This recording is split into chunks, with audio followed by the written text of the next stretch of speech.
চট্টগ্রামে টার্ফ দখলকে কেন্দ্র করে যুবদলের দুপক্ষের সংঘর্ষের জেরে এক যুবক প্রাণ হারিয়েছেন। এই ঘটনায় চাঞ্চল্যের সৃষ্টি হয়েছে নগর জুড়ে। উভয় পক্ষের নেতাদের দল থেকে বহিষ্কার করা হলেও মূল হোতারা এখনও ধরা ছোঁয়ার বাইরে।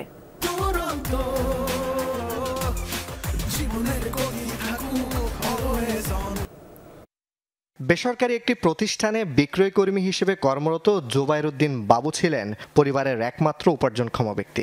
শুক্রবার বিকেলে চট্টগ্রামের চাঁদগাঁও এলাকায় একটি খেলার টার্ফ উদ্বোধন অনুষ্ঠানে গিয়ে ছুরিকাঘাতে নিহত হন এই যুবদল কর্মী। বাবুর এমন মৃত্যু মেনে নিতে পারছেন না স্বজনেরা। পরিবারে চলছে শোকের মাতম।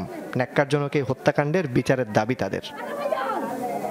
বাবুকে মারার পরে ওকে নিয়ে সিকিউরিটি রুমে নিয়ে একসাথে সিকিউরিটি রুমে নিয়ে গেছে, নিয়ে যাই ছুরিটা মারি দিয়েছে। আমি অবশ্যই এটার একটা বিচার চাই, সুষ্ঠু একটা বিচার চাই। মূলত টার্ফের দখল নিয়ে বিরোধে জড়ায় মহানগর যুবদলের যুগ্ম সম্পাদক মোশাররফ হোসেন ও কৃষি বিষয়ক সম্পাদক নুরুল আমিনের সমর্থকেরা। সংঘর্ষে ভাঙচুরের পাশাপাশি আহত হয় বেশ কয়েকজন।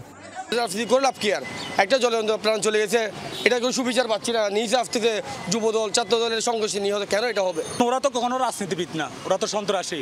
ওরা এর আগে অনেক ঘটনা করছে। আরো ওদেরকে রাজনীতিবিদ বলে কারা, কিছু 2 নম্বর রাজনীতিবিদ আছে না, ওরা ওদেরকে বানাইছে। যেই দল করুক না কেন, যেভাবে হোক, কে করতেছে, কি দল, কে আওয়ামী লীগ, কে বিএনপি, এগুলা দেখার কোনো বিষয় না। সবচেয়ে বড় এর ফাঁসি করতে হবে।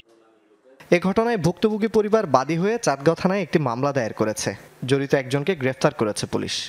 মামলা পাওয়ার পর আমরা অভিযান পরিচালনা করে যার নামে একজন আসামিকে গ্রেফতার করতে পেরেছি। বাকি যে আসামিগুলি আছে তাদেরকে আমরা অচিরেই গ্রেফতার করতে সম্ভব হব। আর মামলা প্রক্রিয়ার তদন্তাধীন আছে, তদন্ত করে আমরা বিস্তারিত আইনগত ব্যবস্থা নিব। প্রকাশ্যে হত্যাকাণ্ডের এমন ঘটনার পর পুরো এলাকার পরিস্থিতি থমথমে। নিরাপত্তাহীনতায় ভুগছেন এলাকাবাসীরা। জনগণের শান্তি দিতে গেলে এগুলার থেকে বাঁচতে হবে। এই গ্রুপ টুরুপ এগুলা না থাকলে ভালো। আমরা এখন অত্যন্ত নিরাপত্তাহীনতায় ভুগতেছি। দোকানপাট অর্ধেক বন্ধ করে দিয়েছিলাম জামাল যখন চলছিল আর কি। হ্যাঁ, বয়ে। ঘটনার পর চট্টগ্রাম মহানগর যুবদলের ওই 2 নেতাকে বহিষ্কারের পাশাপাশি কমিটি বিলুপ্ত ঘোষণা করেছে কেন্দ্র। জোবায়েত ইবনে শাহাদাত, যমুনা নিউজ, চট্টগ্রাম।